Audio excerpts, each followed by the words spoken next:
காஞ்சி மகா சுவாமிகள் அருளிய தெய்வத்தின் குரல் பாகம் 6 பகுதி 120.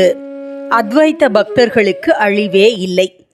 ஞாபகம் வரும்போதே அந்த மகா பிரளய நீராஜனம் வருகிற ஸ்லோகத்தில் ஒரு விஷயம் சொல்லிவிடுகிறேன்.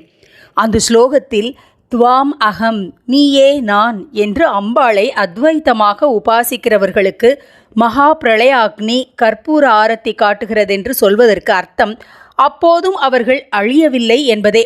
ஆனால் முன்னாடி ஒரு ஸ்லோகத்தில் 26வது ஸ்லோகத்தில் மகா சம்ஹார காலத்தில் அப்போதும் அவளோடு விஹாரம் பண்ணி கொண்டிருக்கும், அதாவது விளையாடி கொண்டிருக்கும் பரமேஸ்வரன் ஒருவன் தவிர சகலரும் சகலமும் பிரம்ம விஷ்ணுக்கள் உள்பட இல்லாமல் போய்விடுவதாக சொல்லியிருக்கிறார். பின்னே எப்படி இந்த துவாம் அகம் உபாசகர்களும் அழியாமல் தப்பினதாக சொல்லலாம் தான். அவர்கள் அம்பாளுக்கு வேறாக இருந்தால் அழிய வேண்டியவர்கள்தான். ஆனால் அவர்களோ சகுணமான அம்பாளோடு அத்வைத்தமாக ஐக்கியமாயிருப்பவர்கள் அல்லவா. சகுணந்தான், நிர்குணமில்லை. நிர்குணத்திற்கு ஏது நீராஜன உபச்சாரம்?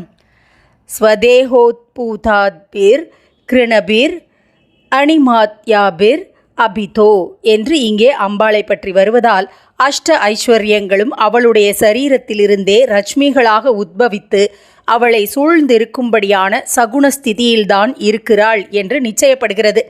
பவானித்வம் தாசன் மாதிரி இந்த சகுண அம்பாளோடு நிஜ சாயுஜ்யம் பெற்றவர்களாகத்தான் இங்கே சொல்லப்படும் துவாம் அகங்காரர்களையும் தெரிந்து கொள்ள வேண்டும். சகுணமோ நிர்குணமோ எப்படியானாலும் அவளோடு வேறாய் இல்லாமல் ஒன்றி போனவர்கள். ஆனாலும் அவளுக்கு வேறாக அவர்கள் என்று குறிப்பிட்டு மகா பிரளய அக்னியினால் அவர்கள் தீபாராதனை பெறுகிறார்கள் என்று சொல்லியிருக்கிறதே என்றால் அதற்கு காரணம் அவளுடைய இந்த பிரளய நாடக லீலையை தாங்களே பண்ணுவதாக அவர்களுக்கு அத்வைத்த பாவனை இருக்குமானாலும் அதோடையே ஒரு மாதிரி கோத்து கொண்டு இந்த அம்மா இப்படி ஒரு சக்தியோடு இப்படி ஒரு லீலை செய்கிறாளே என்ற பக்தியின் ரசிப்பும் ஆனந்தமும் இருந்து கொண்டேதான் இருக்கும். பிரபஞ்ச சிருஷ்டி ஸ்திதி சம்ஹார சக்தி வாஸ்தவத்தில் எந்த ஜீவாத்மாவுக்கும் வரவே முடியாது. அதாவது சகுண பிரம்மத்தோடு பூர்ணமான அத்வைத்தம் பெற்று பூர்ண ஐஸ்வர்யம் பெறுவது நடக்காத காரியம். ஆனாலும் ரொம்ப உச்சி நிலையில் பக்தருக்கு சகுண பிரம்மம் பண்ணுவதெல்லாம் தானே பண்ணுகிற மாதிரி இருக்கும். ரொம்ப ஆழமாகவே அந்த உணர்ச்சி இருக்கும். ஆனாலும் அசலே அப்படி ஆக முடியாது. இந்த குறைக்கு நிவர்த்தியாக இதை இட்டு நிரப்புவதாக அவள் பண்ணுவதை பக்தியோடு பார்த்து ஆனந்திப்பதாக இருக்கும். சகுணமாக உள்ள நிலையில் பரமாத்மா தரும் சிகர அனுபவம் இதுவே. சரியாக சொன்னால் இப்படி ஒரு சிகர அனுபவத்தை யாரோ கோடானு கோடியில் ஒருத்தருக்கு கொடுப்பதற்காகத்தான் பரமாத்மா சகுணமாகவே இருக்கிறதோ என்னமோ. இப்படி அத்வைத்தமாக அம்பாளோடு இருப்பவர்களை பிரளய விளையாட்டை பார்ப்பதற்காகவேதான் துவைத்தமாக அவள் வைத்திருக்கிறாள். அப்படி சொன்னால் அந்த விளையாட்டுக்குள் அவர்கள் மாட்டிக்கொள்ளவில்லை என்றுதானே அர்த்தம். பிரபஞ்ச நாடகத்துக்குள்ளேயே நடிப்பவர்களாக மாட்டிக்கொண்டவர்கள்தான் அதில் பிரளய சீன் வரும்போது அதிலும் மாட்டிக்கொண்டு அழிந்து போவார்கள். நடிப்பவர்களாக இருக்கிற நிலைக்கு ராஜினாமா கொடுத்துவிட்டு நாடகம் பார்க்கிறவர்களாக வெளியிலே உட்கார்ந்து கொண்டிருப்பவர்கள் நாடக சீனில் நடப்பதற்கு எப்படி ஆளாவார்கள்?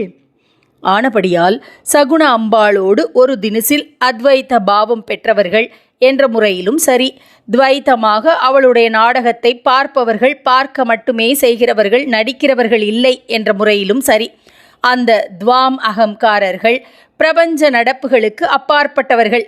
சிவன் ஒருத்தனே மிஞ்சுவான் என்று சொல்லும் ஸ்லோகத்தில் பிரபஞ்சத்தில் மாட்டிக்கொண்ட அத்தனை பேரும் அழிந்து போகும்போதும் அவன் மாத்திரமே தப்புகிறான் என்ற அர்த்தத்தில்தான் சொல்லியிருக்கிறார். ஆகையால் அங்கே அப்படி சொல்லிவிட்டு இங்கே அப்படி மாட்டிக்கொள்ளாத துவாமகம்காரர்கள் பிரளய அக்னியையே நீராஜனமாக பெறுகிறார்கள் என்பதில் முரண்பாடு எதுவும் இல்லை. சிவன் என்று நாம் பொது பேரில் சொல்கிறவன் காமேஸ்வர சிவனாகவும் சிவம் என்ற நிர்குண தத்துவமாகவும் இருக்கும்போதுதான் பிரபஞ்சத்தில் மாட்டிக்கொள்ளவில்லை.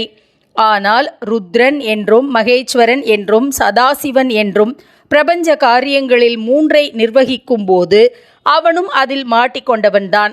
பிரளயத்தில் பிரபஞ்சம் அழிகிறபோது ருத்ரன் அதை அழிப்பவனாக வெளியிலே இருந்தாலும் அந்த அழிவின் முடிவில் அவனும் அழிய வேண்டியதுதான். இல்லாவிட்டால் பிரபஞ்சம் போனவிட்டும் சம்ஹாரமூர்த்தி என்று ஒருத்தன் ஒரு காரியமும் இல்லாமல் இருப்பதாக அல்லவா ஆகும். ஒரு ஆஃபீஸை எடுத்துவிட்டால் அந்த ஆஃபீஸில் உள்ள அதிகாரிகளும் போக வேண்டியதுதானே. பிரபஞ்சமே போய்விடும்போது அதிலே பஞ்சகிருத்தியம் செய்யவே ஏற்பட்ட அதிகாரிகளும் போய்விட வேண்டியதுதான். சிருஷ்டிக்கவோ பரிபாலிக்கவோ சம்ஹரிக்கவோ மாயையில் பிடித்து போடவோ பிடித்து போட்டதிலிருந்து விடுவிக்கவோ ஜீவர்கள் யாருமே இல்லாத போது பிரம்மாவிலிருந்து சதாசிவன் வரையிலான மூர்த்திகளும் இருக்க வேண்டியதில்லை.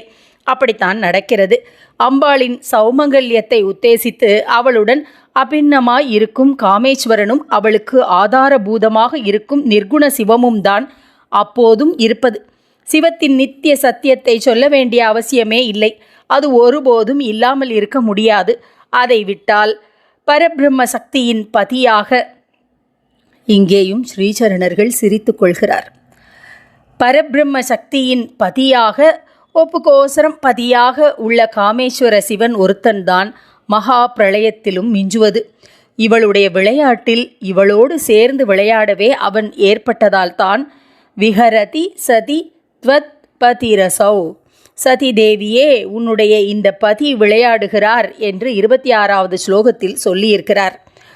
பரபிரம்ம சிவத்தையே அவளுக்கு பதியாக நினைத்தும் பின்னாடி பரபிரம்ம மகிஷி என்று அவளை ஆச்சாரியால் சொல்லியிருப்பது பிரசித்தம். ஆனால் கூட சேர்ந்து விளையாடுவதென்பது நிர்குணத்திற்கு பொருந்தாது. ஆகையால் இங்கே காமேஸ்வர சிவன் என்று அர்த்தம் பண்ணியது.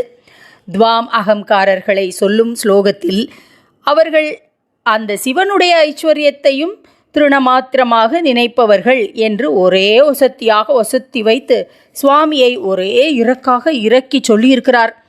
திரிநயன சம்ருத்திம் திருநயத என்ற அழகான சப்த அலங்காரத்தோடு முக்கண்ணனின் ஐஸ்வர்யமே திரிநயன சம்ருத்தி, அதை புல்லளவாக நினைக்கிறார்களாம். திருநயத ஏன் இப்படி சொன்னார் என்றால், அவனுக்கு ஈஸ்வரன் என்று பெத்த பெயர் இருந்தாலும் சொந்தத்தில் ஐஸ்வர்யம் ஏது? பராசக்தியாக சாவரின் ராணியாக உள்ள அவள்தானே அவனை ஈஸ்வரனாக வைத்திருப்பதே. அவள் கொடுத்த ஐஸ்வர்யத்தை, இங்கேயும் ஸ்ரீசரணர்கள் சிரித்து கொள்கிறார், அவள் கொடுத்த ஐஸ்வர்யத்தை பை ஹர் லீவ், அவளுடைய தயவில் கட்டி ஆளுகிறவன்தான் அவன். ஆனால் நீயே நான் என்று உபாசனை பண்ணி அப்படியே அவள் ஆக்கி கொண்டவர்களோ அவளுடையதேயான அந்த ஐஸ்வர்யத்தை சக்தியை அவளோடு ஒன்றுபட்ட தங்களுடையதாகவே கண்டுகொள்கிறார்கள். இந்த காம்பீரியத்திற்கு முன்னாடி ஈஸ்வரன் பெறுகிறது ஒன்றுமே இல்லை.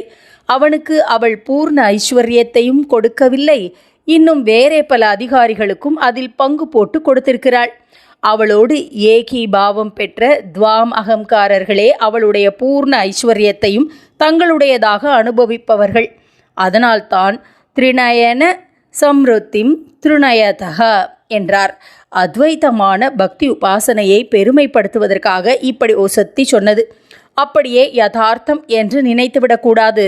அம்பாள் ஈஸ்வரன் வேறே வேறே இல்லவே இல்லை. அவளுடையதெல்லாம் அவருடையதும் தான். அவளே அவருடைய ஐஸ்வர்யந்தான். ஐஸ்வர்யம் ஐஸ்வர்யம் இந்துமழலே என்று மூகர் பாடியிருக்கிறார். துவாம் அகம், நீ நான் என்று உபாசிக்கிறவர்களின் காம்பீரியத்தை சொன்னேன். ஆனால் நான் நீ என்று சொல்லாமல் நீ நான் என்று அவர்கள் சொல்வதிலேயே வினயமும் இருக்கிறது.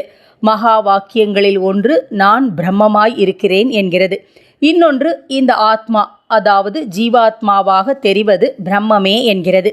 இங்கே சொன்ன நீ நான் அந்த மகா வாக்கியங்களும் தாத்பரியத்தில் ஒன்றேதான் என்றாலும் சரியாக புரிந்து கொள்ள முடியாதவர்கள் அங்கே, அதாவது மகா வாக்கியங்களில் சொல் அமைப்பை மட்டும் பார்த்தால் பிரம்மம்தான் ஜீவனாய் இருப்பது என்று புரிந்து கொள்ளாமல் ஜீவ பாவத்தில் இருப்பவன்தான் பிரம்மம் என்று தன்னையே சொல்லிக் கொண்டிருக்கிறான் என்று தப்ப அர்த்தம் பண்ணிக்கொள்ள இடம் இருக்கிறது.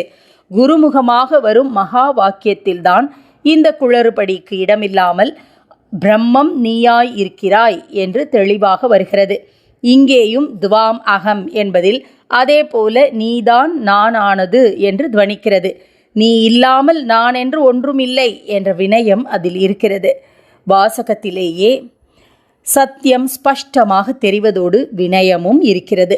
அதே சமயத்தில் அம்பாளின் ஐஸ்வர்யத்தில் பூர்ண பாத்தியத்தை அனுபவிக்கிற காம்பீரியமும் அதை வைத்துத்தான் உபாசக லோகத்தை உற்சாகப்படுத்துவதற்காக ஆச்சாரியால் ஈஸ்வரனுடைய ஐஸ்வர்யமும் இவனுக்கு திருணமாத்திரம் என்று கூட்டிச் சொன்னது.